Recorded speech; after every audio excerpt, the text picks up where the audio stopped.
The first thing that I remember that your character says. You yeah, it's like, okay, I can't keep a straight face and I just need to like take a moment to stop laughing and just say the line. I think there's like something with Sid that's really struck a chord with her. She hates it, but also you can't hate someone without having loved someone, basically. She's supposed to be a bad person, but I am feeling very bad about her. She can come across as a sorry to say that. I thought this, to be like a voiceover actor, you needed to have an amazing voice. I don't think that's necessarily true. Hey, what is up, everybody? Welcome to Behind the Voice. I'm joined by Nina over here, who you might know has played Benedikta in Final Fantasy 16. Thank you so much for joining. How are you doing? Thank you so much for having me. I'm great. Yeah, really good. The sun is shining. I'm here sat with you, which is great. So we've been talking about doing this talk for ages. So I'm very glad that we found the time finally to do this. And yeah, you've been doing a lot of things. You've been busy. There's so many stuff. How has that been going on? 5 months now into the year. How has your life been? Busy? I believe so. Very busy. Yeah, I felt kind of bad because last year we had so much sort of Final Fantasy stuff going on, like the game launched. Yeah, we were traveling around on conventions, and I had so much time to kind of dive into the Final Fantasy community. And then 2024 happened, and all of a sudden everything else just kind of started piling up. And I feel like I haven't really been with the Final Fantasy community, and also like I've just kind of dipped out of that world, and now I'm slowly dipping back in again, moving into summer. So I'm very grateful for that. I missed everyone. Hey, I feel like everybody is they have that memory very fresh, like, oh, we just played Final Fantasy 16 like yesterday or something, like, because it came out last year, and like so that memory is still fresh. Because when I finally got an okay from you, like, yes, we're going to do this today, I post out like, okay, she's going to be my guest if anybody have any questions, and I have fan questions later on.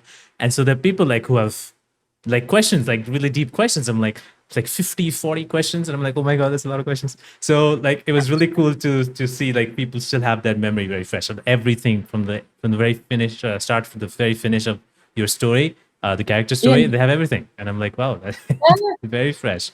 Yeah, but I agree with you, because this year I've been so bad at just like posting on Twitter, and I feel like Twitter is a great tool to kind of stay connected with everyone. And I genuinely haven't even like logged onto Twitter up until now. And I remember I was like, oh, I need to post something on Twitter. Like, I really want to post something on Twitter to the Final Fantasy community. But I was like, are they even going to remember who I am?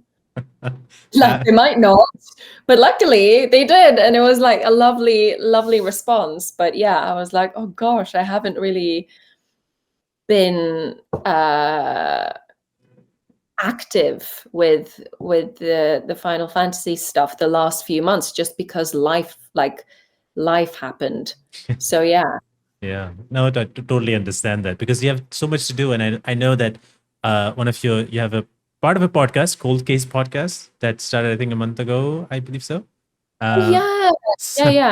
So in part of that, I haven't checked out everything, but you're part of that show or podcast. What has that been like? I saw you an image, a photo that you posted as well about the Cold Case Podcast. So how has that been like for you to work on that thing, and what is it all about, really? Yeah. No, amazing.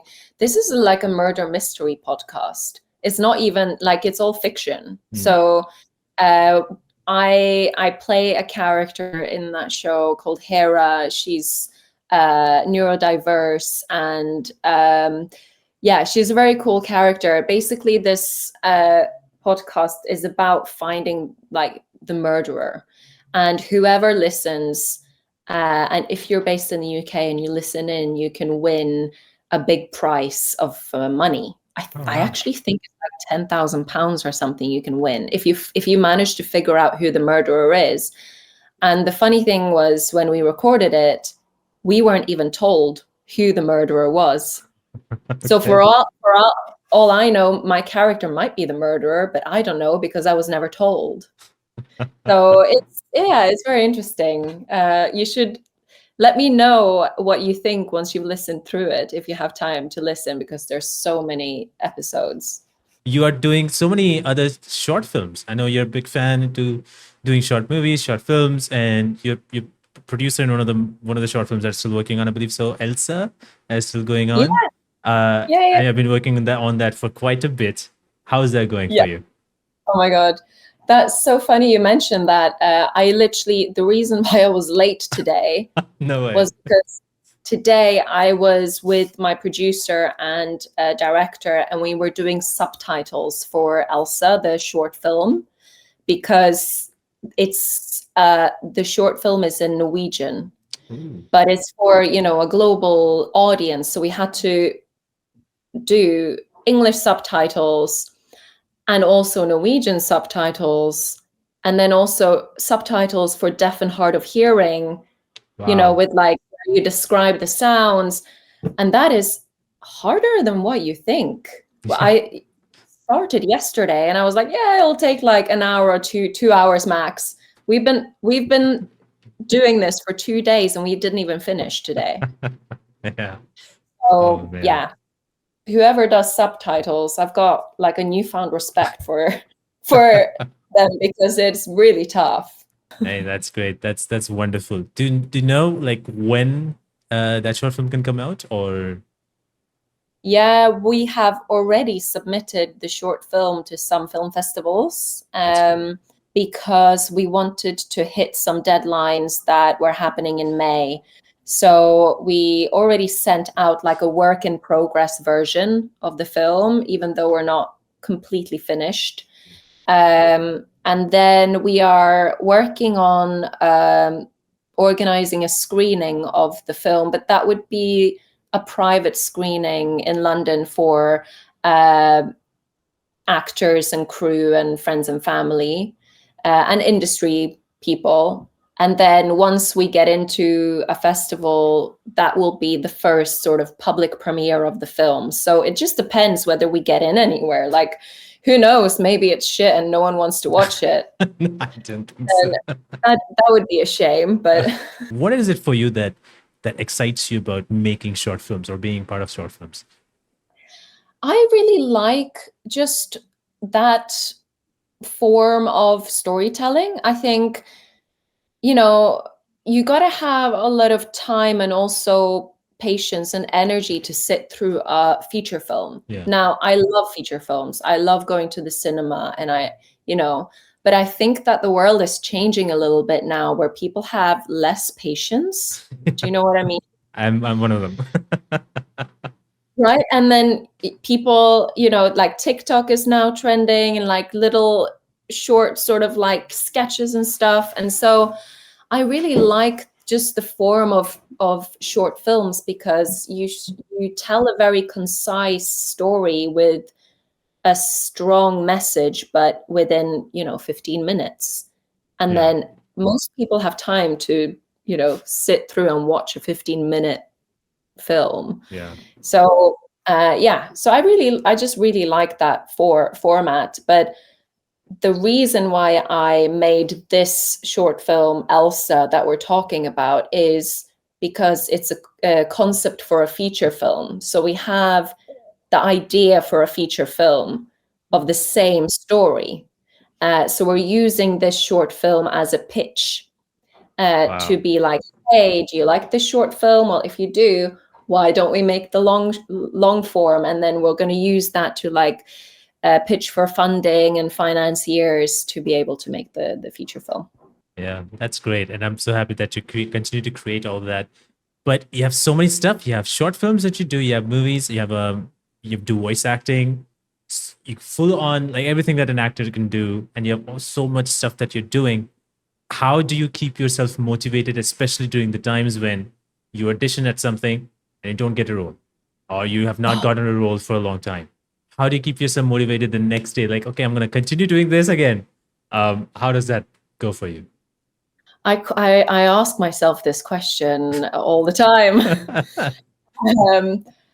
I think I've just come to the point where I know that there isn't anything else I can do, and it sounds so cliche.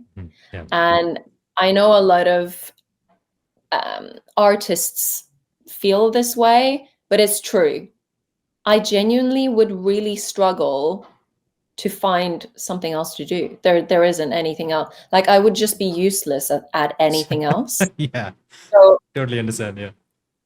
yeah, so it is the only thing that I can do and that I should be doing and that I want to be doing. So I guess that's where the motivation is.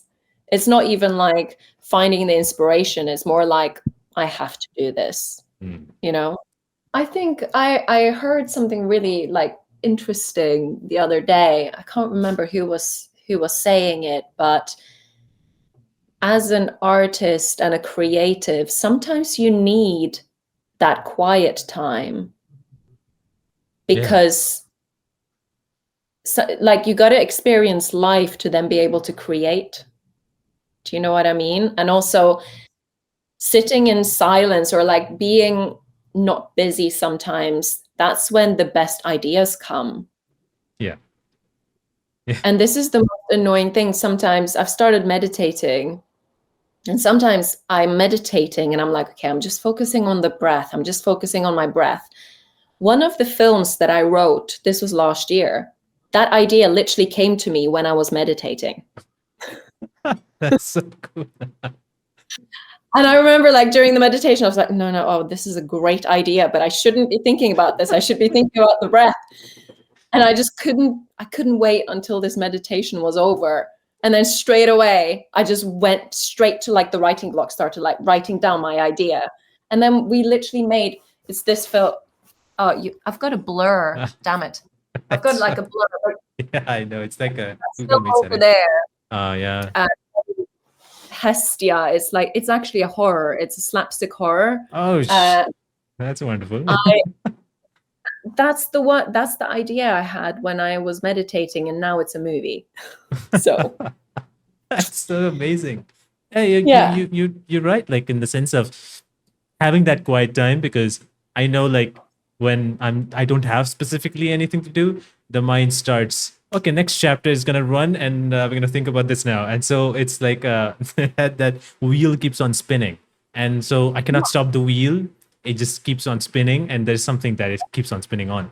So I'm trying to figure a point where did you stop that spinning, man? And so I'm trying to figure that point where I can just sit down and just relax a little bit, where I'm not thinking about, oh, I've not done this, not done that. Oh, how am I supposed to do this next?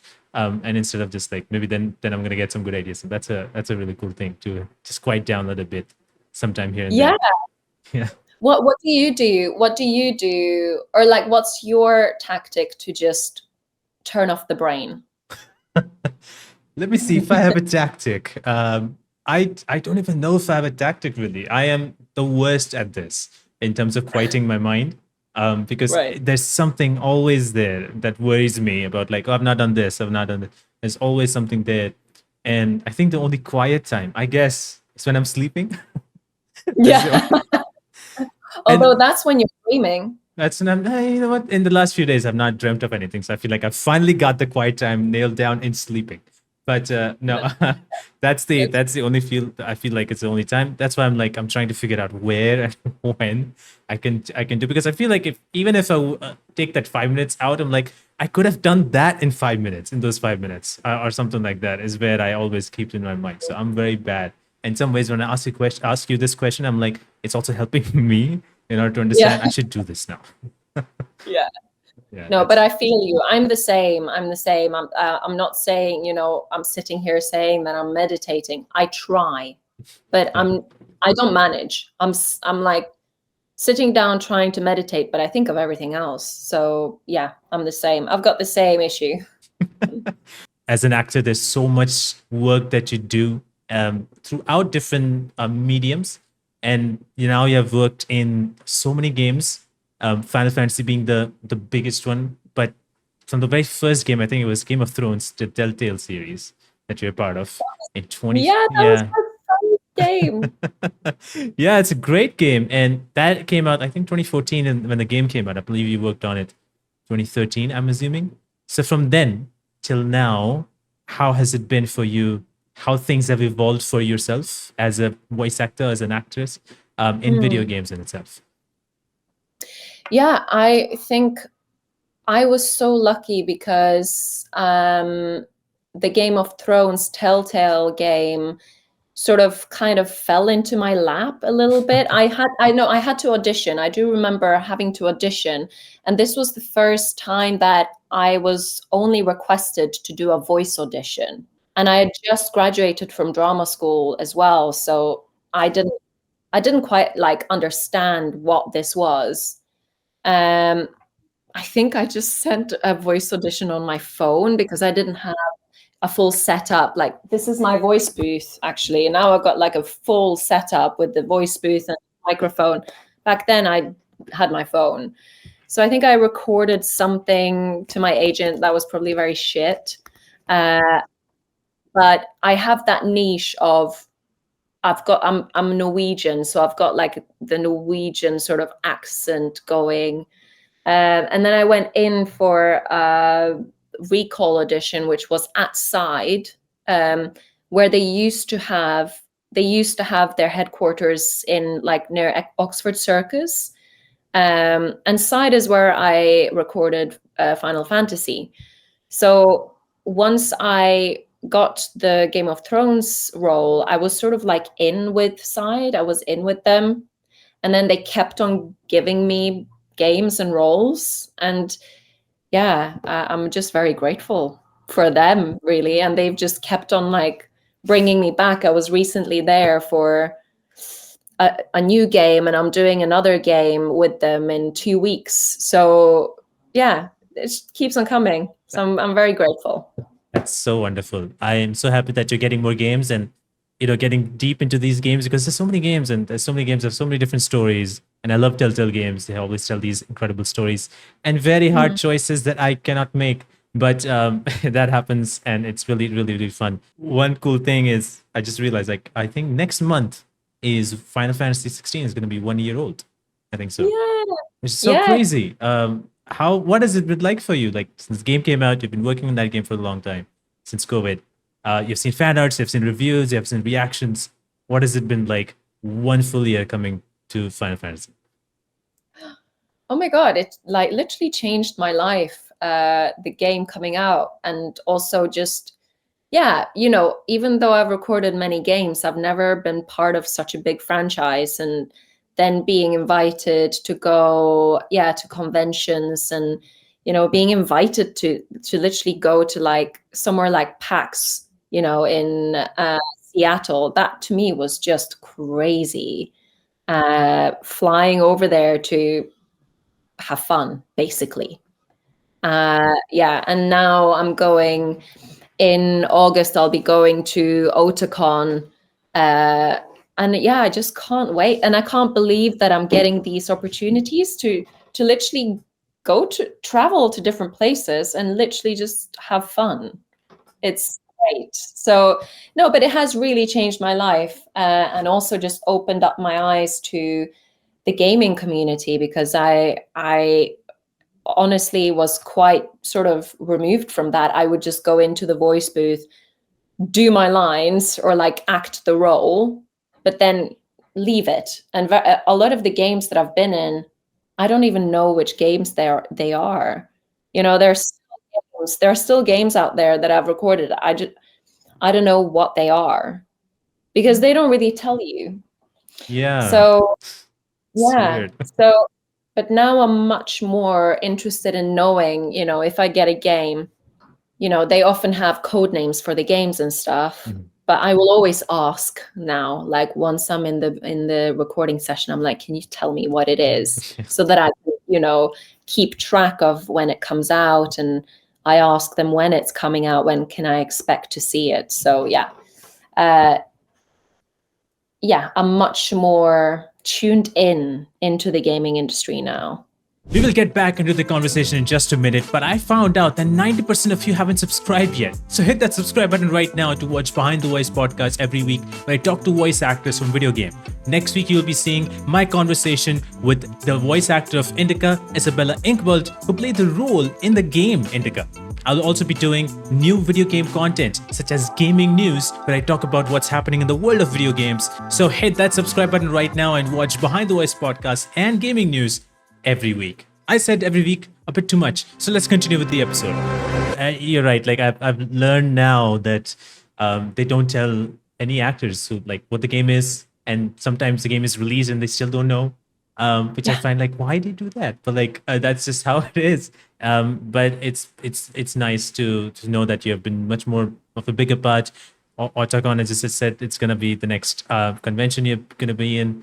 How has it been for you to like meet these people who play these games or fan of these characters? How has it been like to get to know them or talk to them or see their reactions and all that?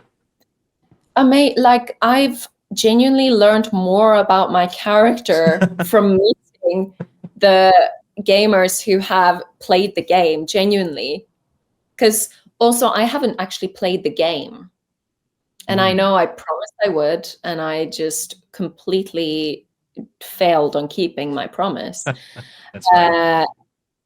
But yeah, and I guess when you're living with the characters and you're playing the game, you get to see their complete journey. So I've actually learned so much about Benedikta from everyone else and what everyone else has told me.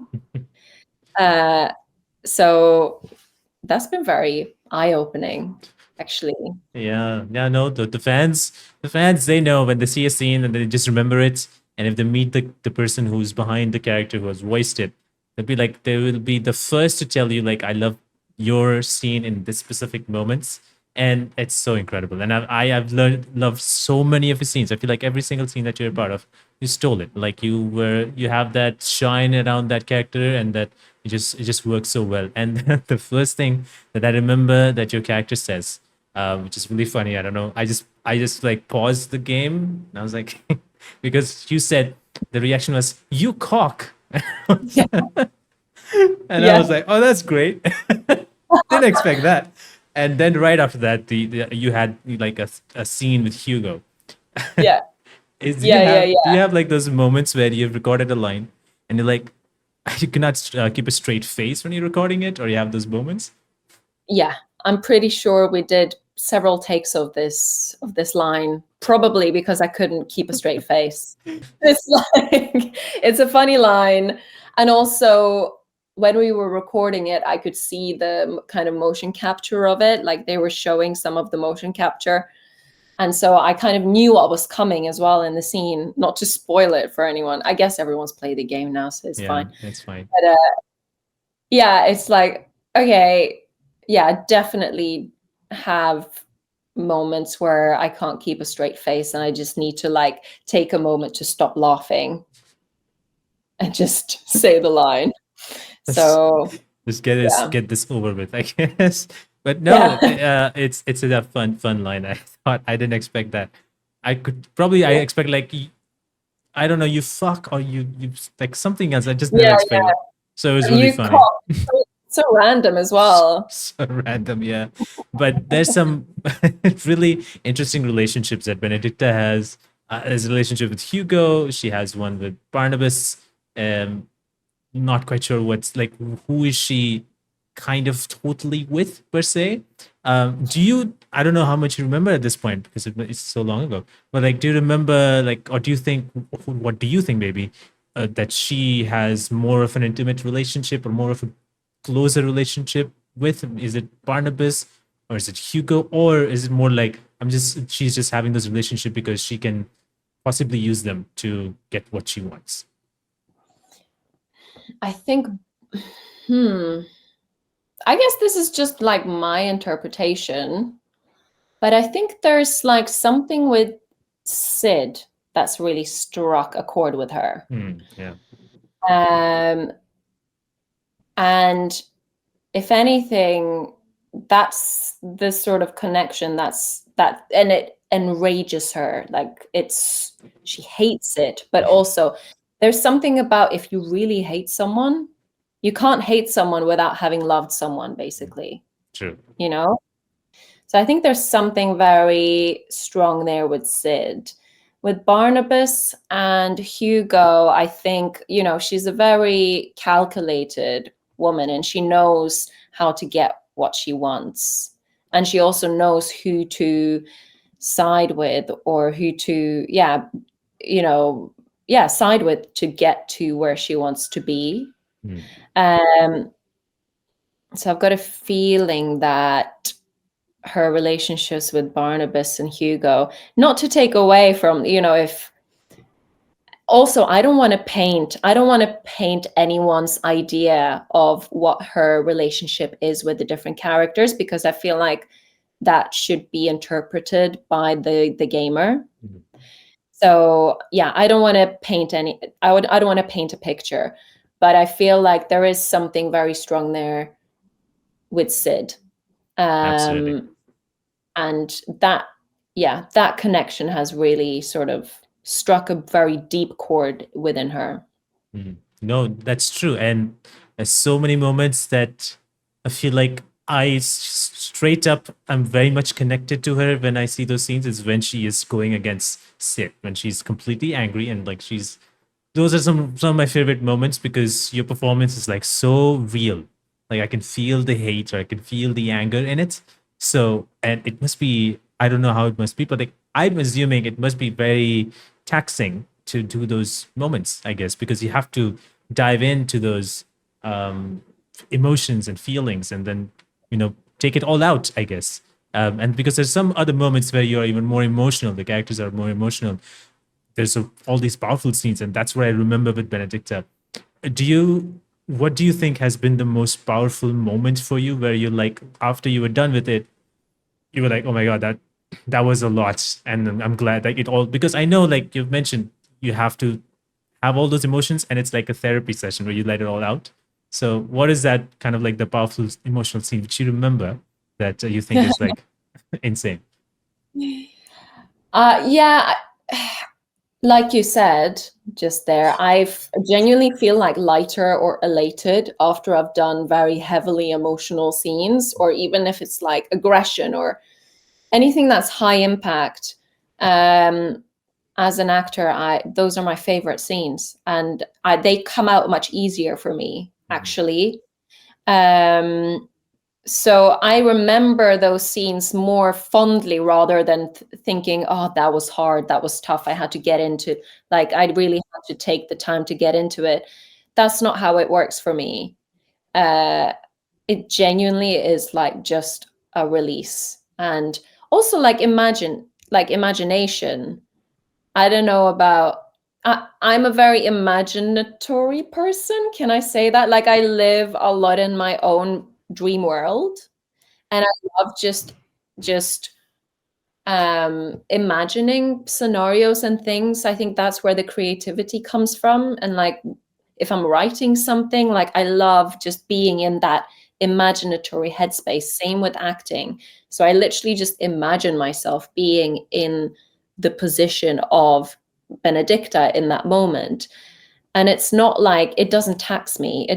I don't go home feeling exhausted afterwards. I genuinely go home feeling light and happy and great afterwards, even though I've been crying my eyes out or like shouting and screaming.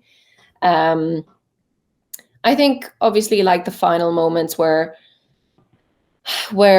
Garuda's powers sort of get taken away from her. Those scenes were my absolute favorite to record. It's Yeah, they were my favorite scenes because and also like you never know, there's not a right way of playing those scenarios because everyone reacts differently to situations like that. She's losing a part of herself. Like imagine if you lost a part of yourself, or you lost like your soul, or whatever's driving you, and whatever is your like life force you've lost. Like everyone would react differently. So there isn't like a right or wrong way of playing out that scene or acting out that scene. which then just opens up all possibilities. And yeah, we did. I'm pretty sure we did some different versions and different takes of that, and all like every single take was different. Yeah, so that's really fun because it just frees you up as a performer and as an actor. Yeah. No, I totally remember those scenes more. And as I feel like there are moments where the character is saying something very informative. There's a lot of points like, oh, you have to do this, do this, and do that. But then the moments where you're like very powerful, very emotional, those are the scenes that I remember first. Like, oh, this character had this moment. If I am remembering, like maybe 5 years later down the line, if I come up with Benedikta, or I remember Benedikta, I will remember that moment when she lost Garuda's power. I'm like, oh yeah, I remember that because that's just too powerful, and that's just so something that just I would just if I'm not hooked for some reason, I'll just be like in the driver's seat of this experience, and like this is so cool, and I love that fact, and I feel awful for her at the same time because she is going through that moment. I'm like, oh my god, she's supposed to be a bad person, but I am feeling very bad about her for Right. that Yeah. moment. It's I'm so insane. glad. I'm so glad you felt that way because, yeah, obviously she can come across as a bitch. Yeah. Sorry to say that, but Yeah. no, like it's so important to show the human sides of the characters, and I'm very glad that you felt that way. Absolutely. I am a sucker for any dramatic moments. And I feel like if a character has that kind of moments, it makes it even better. And if any bad, especially if a villain or if anyone is an asshole or whatever, especially if there's a backstory of some kind, which has, this definitely has to be a connection because of why they're that way. And there might be like with some sad memories and whatnot. And if they confront that and then they are a completely different, you see a completely different side. So I love those moments. And so that's why I was like directly drawn in. What process works for you to get into that zone? Because you don't know what's happening in terms of story. You don't know what's happening right before that moment that led to that moment, I guess. You just have to do that scene maybe. So what process kind of works for you the best in situations like those? I always ask as many questions as possible. Like if there's very little mentioned in the script, for instance, like I will try to ask the director or the devs as many questions as possible to be able to, get into the space and to understand what's just happened. What is motivating this line or this performance? Like where is her motivation coming from? So that's one thing. I ask a lot of questions, try to understand exactly what's happening.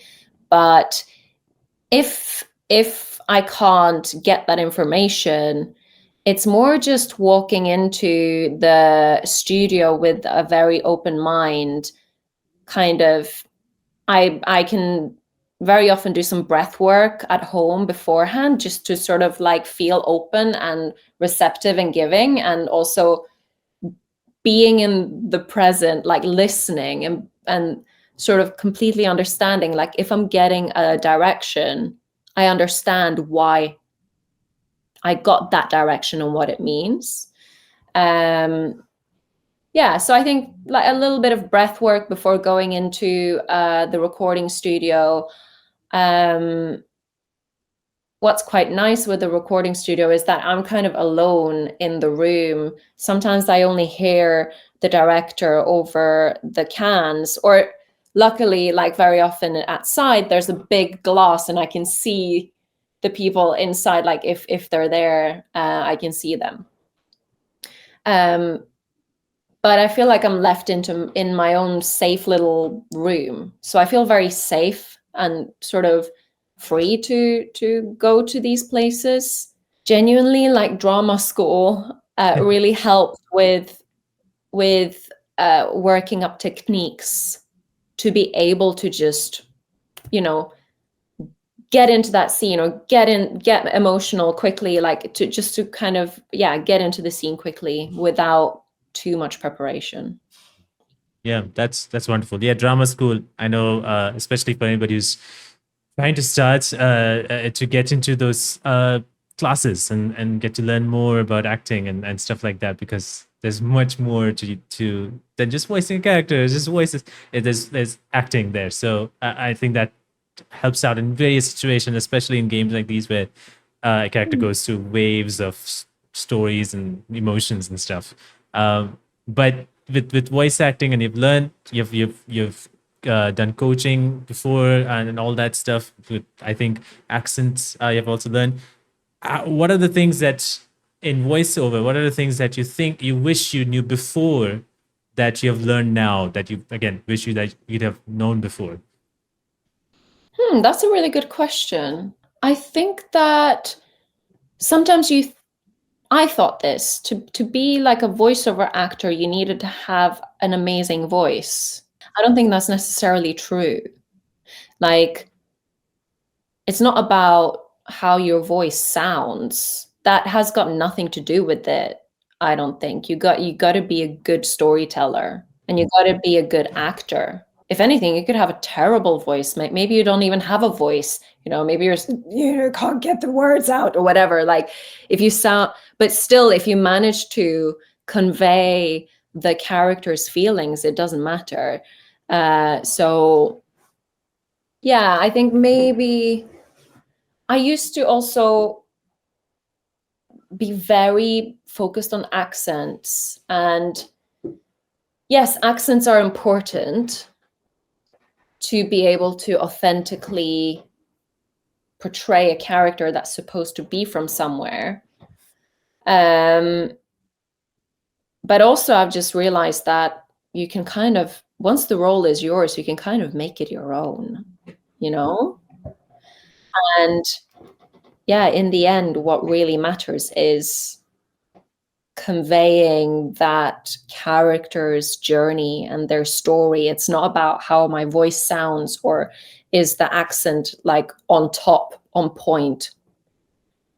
It's about being able to channel that. And also, actually, another big thing that I've learned is you never want to judge the character you're playing, even if they are a murderer or a killer or whatever. Like, being judgmental towards them is only gonna make you do like a two-dimensional portrayal of that character. You need to empathize with them. Also, like, which takes us back to, Benedikta. She can come across as cold and calculating, but there's a reason why she is that way. Absolutely. So, like, also just kind of understanding where she comes from and yeah, having love and empathy for her, that's going to bring out the best performance. So yeah, I think those are probably the main things that I've learned going out working professionally as an actor after drama school. Before we continue with the rest of the conversation, I just want to let you know that you can become a member of this channel and get some interesting benefits. If you're a casual member, you can watch episodes like this earlier than everybody else and ad-free. You also get early guest announcements and get a special role at my Discord channel. If you become a hardcore member, you can watch extended cut of this episode. Your questions will have the highest priority and you will get personalized shoutouts in every episode. Being a member helps me making quality content for this channel, which also includes Behind the Voice podcast. So if you want to support me a little bit more, consider becoming a member of this channel to help me out. And now let's jump back to the conversation. Oh, yeah, that's one of those things that you mentioned, is to not judging your character that you're playing, because then you play it differently, because you already have you have a specific mindset, which is not which is not the right way, I feel like, and then you are performing based on that opinion of yours, so it changes things. So that's a pretty cool thing to know. I do got some fan questions. I don't know if you have time, so yeah, let's go for it. Great. Thank you. So Sailor Neptune asks, if you weren't cast as Benedikta, who would you like to have played in Final Fantasy 16, or is there any other game that you would like to be playing a role in? Good question. You know what? I've been asked this question before, and depending on my mood, I always answer a different answer. It used to be Clive, obviously, because Clive's journey is amazing. He starts young and he ends up older, and it's just, you know, an actor's dream to be able to play a character like that. Yeah. You know. However, there is something very interesting with Sid, and the fact that Sid kind of pops up in previous games as well. Like, it's a character that stays within the Final Fantasy franchise. I think today I'm going to say Sid, because that is a fascinating role to play. No. And it would also force me to play the other games to kind of understand where does Sid come from, you know. Perfect way to play the other games. No, that's right. Sid, I really like Sid, and I love the voice of Sid. Oh yeah, played by the Oh, wonderful. My God. best voice. Now that is a good voice. Very good voice. Very good. I can listen to him all day long. Yeah. Ravi has a question. I think we answered this question, but which scene are you the most proud of? Oh, most proud of, though, that's slightly different to which scene I enjoyed the most. Yeah. You know what? I'm gonna say the fight where Torgal comes and, you know, fight with Torgal, and I say fucking dog, because that has sparked a lot of you know, discussion. I think I'm proud of that. It's slightly controversial. Yeah. Is it because you get to say the fucking dog? Is that what the reason? That basically, but also because everyone loves Torgal, and I kind of like being the villain who kind of hates Torgal, you know? True. No, that's right. It's insane that how that has kind of like the controversy-ish thing in the scene. Yeah. Crazy. Yeah. I'm gonna say that. Another day I might come with a different answer. So the answer changes. I understand it very much. Educational goal asks if you could write your character or their story any differently, would you do that? Oh yeah. I'd write a whole new game for Benedikta. Oh, that would be so cool. Totally. And also just like her previous life, I'd be so interested in diving in more into that. Like, what happened? Where did she come from? You know, what made her become who she is? I think that would just be so interesting. More like a psychological game, you know? Yeah. It could turn out to be something, Yeah. Absolutely. Maybe I should just write something. Maybe it should. That'd be fun, because I know a lot of people, me included, they want to know that, like, what really happened with Sid and Benedikta before that she's like this right now. So like a lot of people like have these ideas. Maybe a prequel, maybe a DLC, then expand a little bit more of the story. Dangerous Toast asks, does voiceover work well for loved franchise? Like, does it open doors for other games, or does it open doors for also other mediums like TV or film? I'd say it's more sort of like open doors for within the voiceover world. I think the gaming industry and the film industry is still quite far apart from each other. So yeah, it's interesting if I'm on set, you know, I might mention Final Fantasy or like the gaming industry and they haven't heard of it, you know? So it's like, it's still two very separate industries, I feel like. So it's definitely opened doors within the voiceover, you know, industry and roles, but not for film and TV. Yeah, I hope that sort of changes. I guess there is a slight bit of change in the terms of like, okay, there are video games being adapted to movie or TV series and whatnot. So So hopefully more directors or people in general get to know, like, oh, I know this game. I feel like there's some directors who are like, oh, I know this game. I played this. Maybe they know Final Fantasy, but like not so much that the recent Final Fantasy, what it was, and then the recent that game and the recent franchise are probably maybe not so familiar with. But I hope that kind of changes and shifts, because it will be really great gap to bridge between voiceover and acting. And like The Last of Us did so well. Yeah, absolutely, so good. You know, not just the game, but like the series did so well. Everyone was talking about it when it came out. So, and imagine what an amazing franchise, like that, what an amazing TV series Final Fantasy 16 would be. Oof. I feel like it would have to be a TV series because Yeah. there's too much, you It's too know? much. Too much for a film. It needs to be a series. Crazy Kirby Gunn asks, if Sid reached Benedikta in time, do you think that she would have become an ally to like Sid and Clive and everybody? That is a very good question. I'd like to think that even if he did, she'd have to like go through her own journey to then eventually become an ally. I don't think it would take someone. I think she would. No, basically is my answer. She'd have to like go through that herself and come to that point herself. I think she's too far like removed from that if Sid came to her in time, like she wouldn't just agree. She wouldn't just succumb. She's harder than that. There's too much history behind them that she wouldn't just, melt and say yes. I think, but I'd like to think that eventually, like if we had a longer time to explore with her, that she would, hopefully. Yeah. But yeah, I don't think she's that easy. Yeah, no, you're right. I would like that the mention that thing that you mentioned, that if you had longer time, then probably she would eventually come to that path.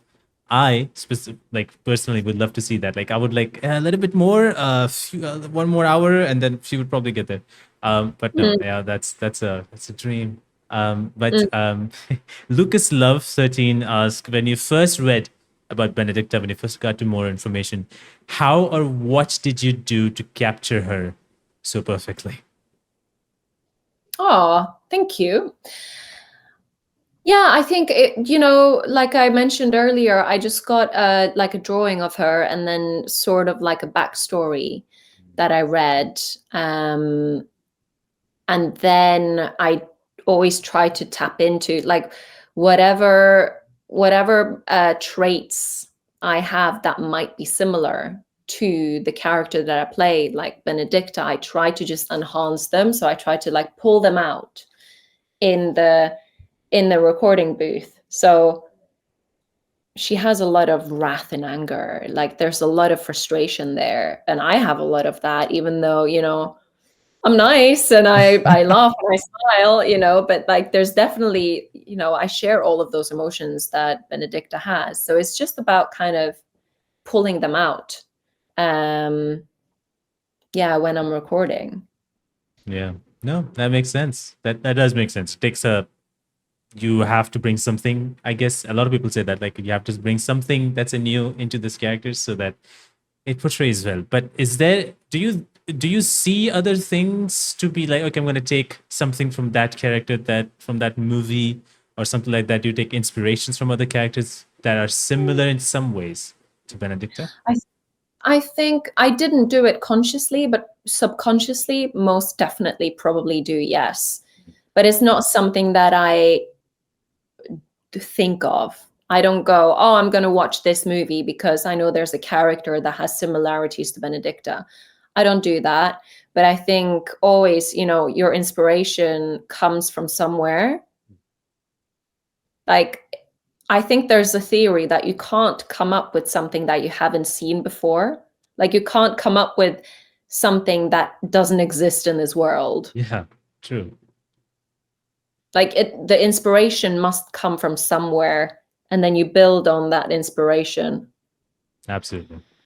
So I think subconsciously, I definitely draw upon many, like much inspiration from having watched, movies and TV series, and also just met people in real life. Yeah. But it's not something I consciously think of. Yeah, I understand that. Crusade, the IST. I could be spelling it wrong. Sorry. But do you have? Oh, we already talked about that. My bad. Super cool. So, what are some of the qualities of Benedikta's character that are most important for you to portray? I think the fact that she's so emotional, that's most important to me. I think, yeah, she's got this cold exterior, and she's, you know, she's a warrior, she's a fighter, she's incredible, like incredibly strong. Yeah. But she's got her emotions, you know, out. She's emotional, and I think that is powerful in itself.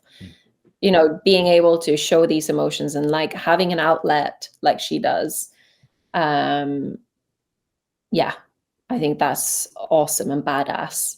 And I think anyone, you know, there's so much about like, oh, if you cry, you're weak, and no, absolutely not. Like, you're strong. If you've got courage enough to show your emotions, you're very powerful.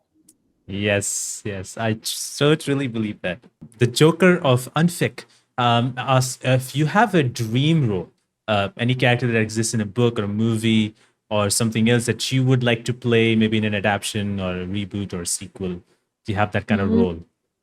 That is a very good question. And again, it changes for me. It changes. Have you watched Baby Reindeer? I have not watched, but I've heard of the name very strongly. I recently watched this show. You need to watch it. Whoever, like, everyone has to watch this. It's insane. And what I absolutely love about the writing of these characters is that they're both so flawed.